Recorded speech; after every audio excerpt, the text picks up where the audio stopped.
here in the United States, you own that land. You can do whatever you want on that land. And that's part of what makes conservation very difficult here, because that's the guiding force. The individual is the guiding force. Conservation is usually about politics and money, and then it's about historic buildings.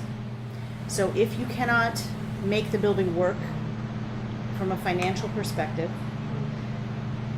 it's tough to make a case to a private owner that they have to keep it.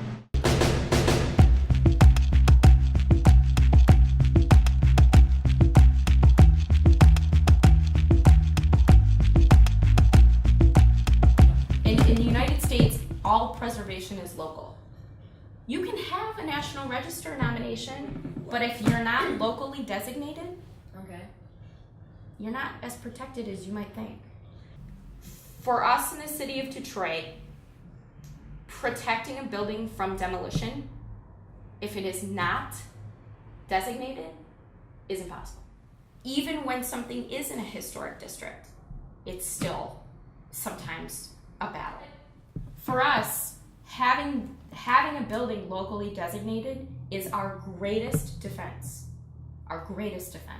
in keeping that building standing for the next generation.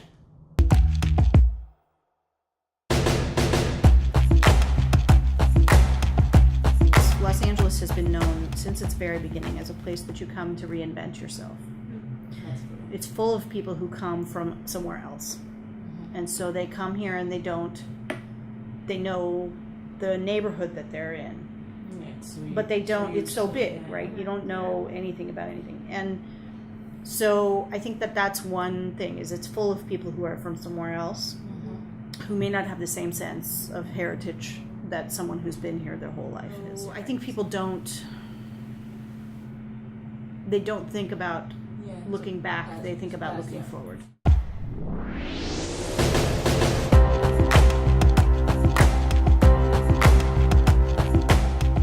I think a lot of what America's losing is they don't understand their tradition and they don't understand their culture. And that's where that clash comes in with everyone having their issues with racial problems and stuff right now. It's like we all came from different places and we all created one space. But people don't want to understand that we all came together to create this culture and this tradition. There's a whole entire development on the West Coast, the Craftsman, Victorian homes. There's a whole entire other world of American history, and just a lot of people just don't know and don't understand it. I mean, there's a lot of history there, and just because nothing significant happened doesn't mean that it wasn't important either.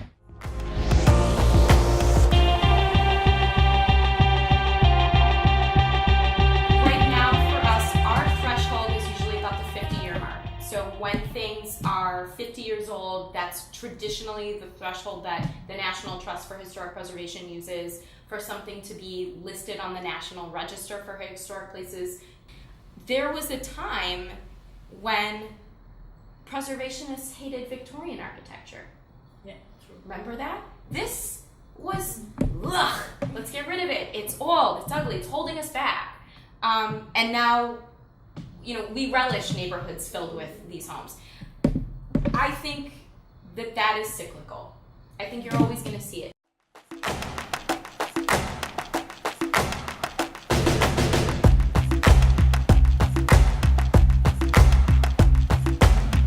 One of the reasons that the film industry continues to be here is because they use Los Angeles to represent every place else.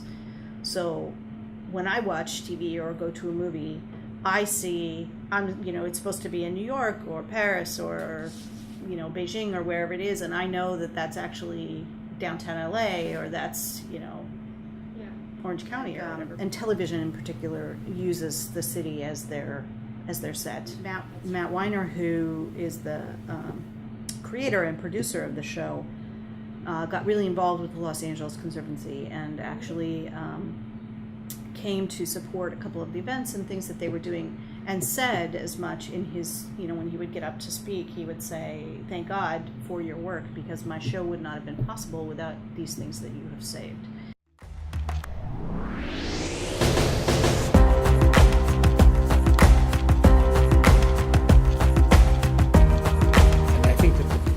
Between cinema and film and architecture is an interesting one because, film is a way to get the architecture out there that nobody can get to.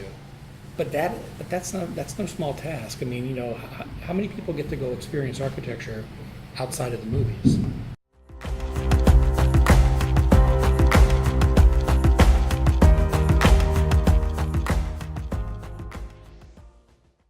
We have buildings here that are on the National Register of Historical Buildings. Okay. And they've got plaques on the buildings, and so that means that we can't touch the exterior. You mean in Culver City or in the studio? In the studio itself, Okay. yeah. Okay. So like mansion. The mansion one I'll show you later on has a plaque, and that plaque says this is a listed building. So that architecture that's still standing there kind of is representative of those Okay. Americana kind of things.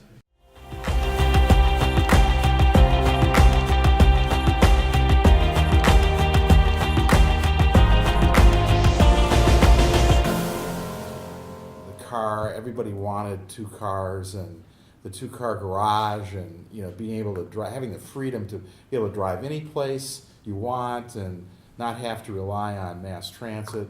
That was all here, and it affected the way the city evolved and how it. In LA is a great example of just a city somewhat ruined by the car. Yeah, I mean, exactly. the freeways and 2-hour commutes to work are a part of life in LA. It's not quite that bad here in Detroit, but it's a different way of life. Bill, I think it was 1955, I believe, where all over the United States, we were building large highways that made it easy for people to live in one part and drive to another part. So they could drive from the suburbs where it was quiet and peaceful, and it wasn't dirty like it could be in the city. It wasn't noisy. So they could live in this quiet, peaceful neighborhood where they could raise children and then they could drive into work every day. The thing about Detroit too is that everybody drives cars. Like a lot of the other cities in the United States that had major industry, it didn't have as big of an impact on the world as the car did. And so I think that some of it is that Detroit has all these very extreme things about it. Like the industry it was responsible for is the industry that's impacted people more than any other technology.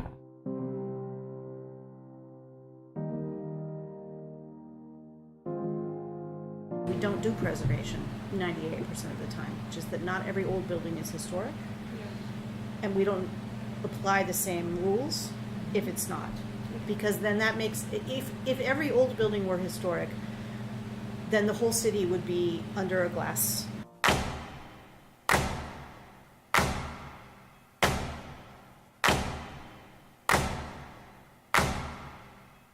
As an architect, it's your biggest success if no one knows you're there.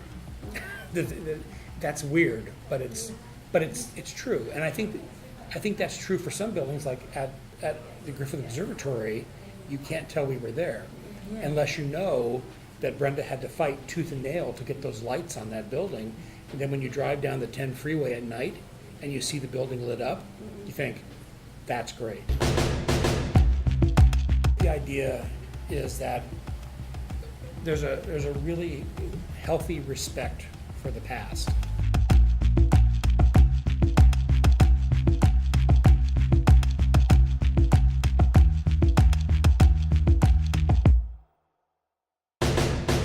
We need to have buildings that are going to, in 50 or 100 years, be the things that we're going to care about, and not and design landmarks, but also,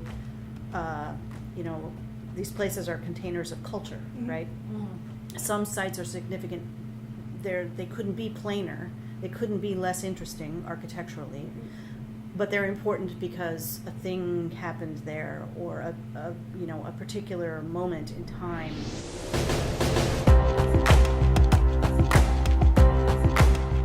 You have a lot of different museums that, of course, celebrate the auto industry, but our building is unique in that it was here. We didn't build a building this is the place where it began, so this is where the museum will be. we're in the process of restoration.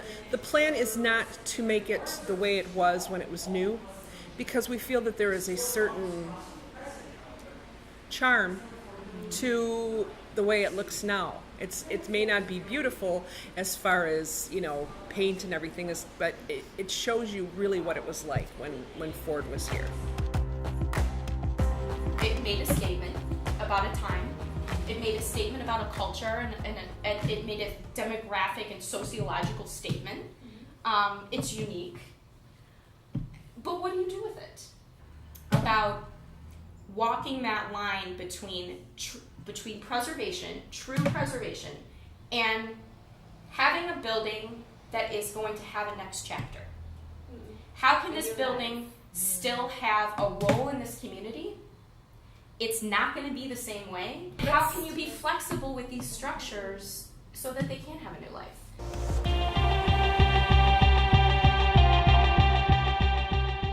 It's like there's so many different ways to approach restoration.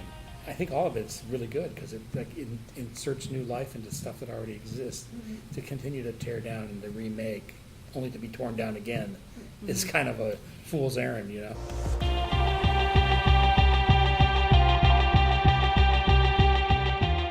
It's a really interesting campus because it's these very functional industrial buildings that have been converted to these new uses. This is adaptive reuse. This is rehabilitation. And there's some interesting new things that they have mixed in with the old.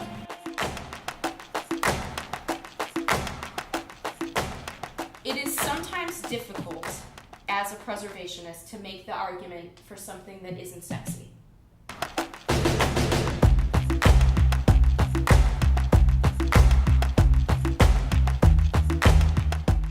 We would have ended up like the Packard plant if we didn't have the artists and the small businesses here. Okay. We were 7 days away from being shut down in 2003 until the current owner came in and bought it. They were going to kill the water, kill the lights, kill the gas, shut it down. And this would have been the Packard plant. We've never had a reason to really look at any design features because it's very basic as far as manufacturing facility. We're taking a facility that in this case would have been destroyed. Yeah. It would have been destroyed. And we're able to retool it. And we're able to help it evolve into the next century. I mean, Russell's 100 years old. Potentially, the way it's built and how it's managed, it'll be here for at least another 100 years if we just maintain what we're doing.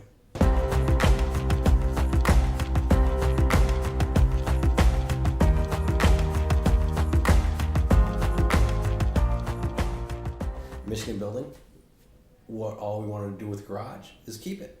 Keep the garage as is. All we're going to do is create a outside amphitheater.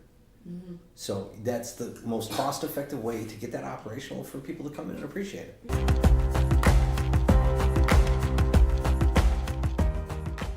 But you know what it did? It stopped time for us. Those buildings just sat. They waited. Nobody was putting money into Detroit to develop, but they also weren't putting money into Detroit to demo.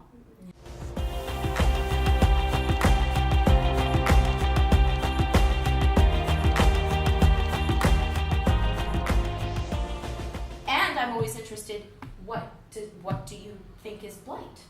Everyone has a different answer for that. As preservationists, I have always taken the stand that not everything is going to be saved. Not everything is supposed to be saved. There's nothing wrong with saying that in preservation. And as we think of what areas we are going to return to nature, what are we going to do for them? And how are we going to tell that story?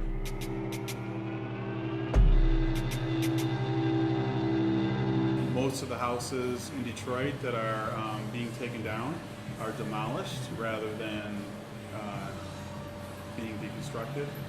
When a house is deconstructed, it's taken apart piece by piece, and the pieces are either recycled or reused. And that's how we get our structural lumber. It's really the third life of the wood, if you think about it. The tree, right? Yeah. And first life. Second life, structural lumber of a home for 80, 100 years. and the third life it being reused into a piece of furniture for sale.